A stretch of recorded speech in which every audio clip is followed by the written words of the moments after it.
ఆంధ్ర సిరిపురిగా చారిత్రక వైజ్ఞానిక రాజకీయ సాంస్కృతిక పరంగా పేరెన్నికగన్న నగరం ప్రొద్దుటూరు నగరం.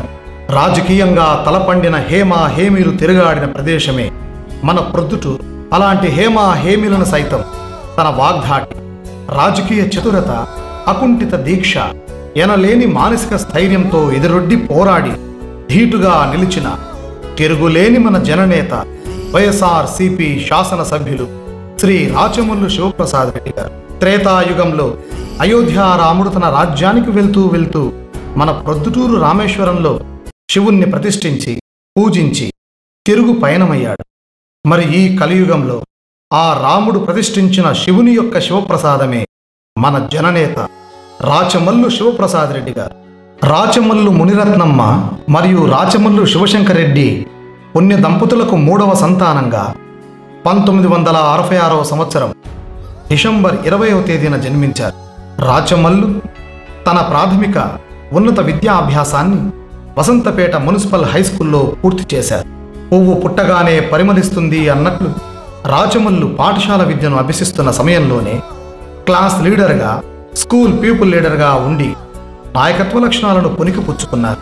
రాచమల్లు శివప్రసాద్ రెడ్డి తన ఇంటర్ విద్యాభ్యాసాన్ని వివేకానంద జూనియర్ కాలేజీలోను, ఎస్ఎన్ఆర్ గవర్నమెంట్ ఆర్ట్స్ కాలేజీలో BA గ్రాడ్యుయేషన్ని పూర్తి చేశారు.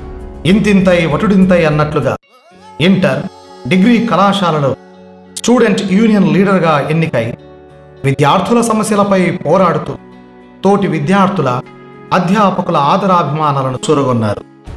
మన రాచమల్లు 1993వ సంవత్సరం ఫిబ్రవరి 12వ తేదీన తన మేనమామ కూతురైన రమాదేవి గారిని పరిణయమాడి పల్లవి, కృష్ణకావ్య అనే 2 కుమార్తెలకు జన్మనిచ్చారు. ఈయన స్వాభిమాని, స్వశక్తిపై నిలబడి ముందుకు సాగాలన్నదే ఆయన ఆశయం. తన మేనమామ 28వ వార్డు కౌన్సిలర్ శ్రీ పాతకోట విజయమునిరెడ్డి గారికి చేదోడు వాదోడుగా కొడిభుజంలాగా ఆయన వెన్నంటే ఉండేవారు.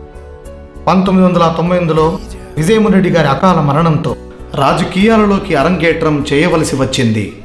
ప్రొద్దుటూరు 28వ వార్డు ప్రజలు కీర్తిశేషులు విజయమునిరెడ్డి గారిని రాచమల్లు శివప్రసాద్ రెడ్డిలో చూసుకుని ఆయన వారసునిగా 67% ఓట్లతో కౌన్సిలర్గా ఎన్నుకున్నారు. ఇక ఆనాటి నుండి నేటి వరకు ఆయన మడమ తిప్పలేదు, వెను తిరిగి చూడలేదు. రాజకీయాలలో తారా జువ్వలాగా దూసుకుపోతున్నాడు.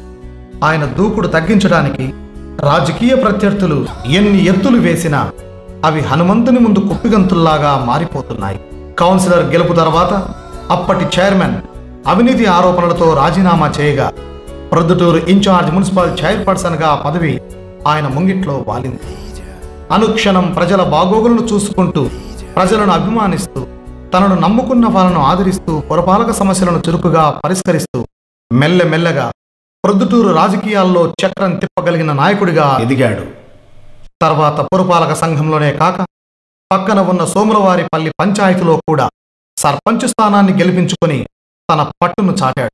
2009వ సంవత్సరం సాధారణ ఎన్నికల్లో స్థానిక కాంగ్రెస్ అభ్యర్థి, రాజకీయ కురువృద్ధుడు అయిన వరదరాజులరెడ్డి గారి అభ్యర్థిత్వాన్ని విభేదించి మల్లేల లింగారెడ్డి గారి గెలుపుకు నాంది పలికారు.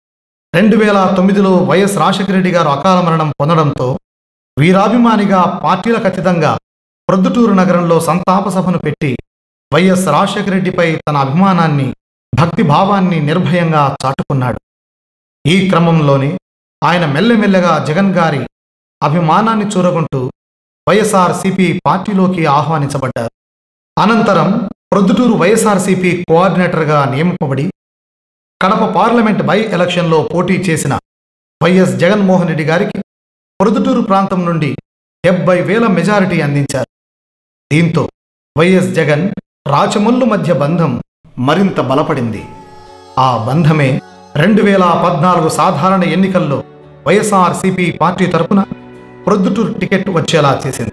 ఈ ఎన్నికల్లో వరదరాజులరెడ్డి గారి మీద 12,900 ఓట్ల మెజారిటీతో అఖండ విజయాన్ని సాధించారు. ఈయన రాజకీయ జీవితం ఇలాగే 3 పువ్వులు 6 కాయలుగా విరాజిల్లుతూ తదుపరి 2019 సాధారణ ఎన్నికల్లో కూడా మరోసారి వైఎస్ఆర్సీపీ ఎమ్మెల్యేగా విజయం సాధించి జగన్ గారి ప్రభుత్వంలో మంత్రి పదవిని కూడా పొందాలని ఆశిద్దాం. ఇదంతా నాణ్యానికి ఒకవైపు అయితే, మరోవైపు ఆయన వ్యక్తిగత జీవితం నిరంతరం ప్రజల సేవకు, ప్రజల సమస్యలను తీర్చడానికి వెచ్చించేవారు.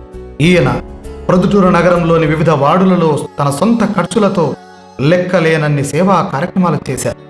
పేదలకు వడ్డీ లేని రుణాలివ్వడం, వితంతువులకు, వృద్ధులకు శక్తివంచన లేకుండా పెన్షన్స్ అందించడం, పట్టణంలోని పేద మహిళలు ఎక్కువగా ఉన్న వార్డులలో ఉచిత కుట్టు శిక్షణా కేంద్రాలు ఏర్పాటు చేసి పేద మహిళలకు శిక్షణను ఇప్పించి, శిక్షణ పూర్తయిన తర్వాత వారికి ఉచితంగా కుట్టు మిషన్స్ ఇప్పించి వారు స్వశక్తితో తమ కాళ్లపై తాము బ్రతికేలా ఎందరినో ఆదుకొని వారి ఇంట పెద్దన్నగా స్థానాన్ని సంపాదించారు.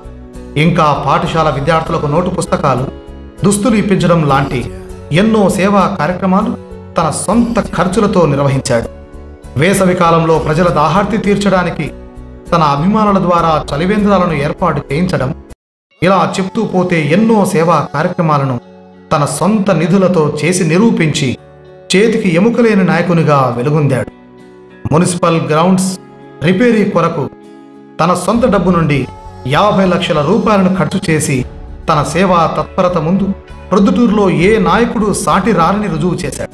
అందుకే అభిమానులు, ప్రొద్దుటూరు ప్రజలు ఇలాంటి గొప్ప భావాలున్న మహా మనిషిని ఆశీర్వదించి మళ్ళీ మళ్ళీ ఎన్నుకొని ఆయన సేవా తత్పరతలో తడిసి ముద్దవ్వాలని కోరుకుంటూ సెలవు తీసుకుంటున్న ఆయన వీరాభిమానుడు.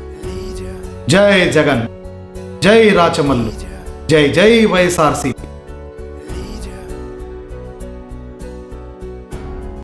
ఇంతవరకు మీరు నా ఛానల్ని సబ్స్క్రైబ్ అవ్వకపోతే దయచేసి వీడియో కింద ఉన్నటువంటి సబ్స్క్రైబ్ బటన్ ప్రెస్ చేసి బెల్ ఐకాన్ మీద క్లిక్ ఇవ్వండి ఫ్రెండ్స్.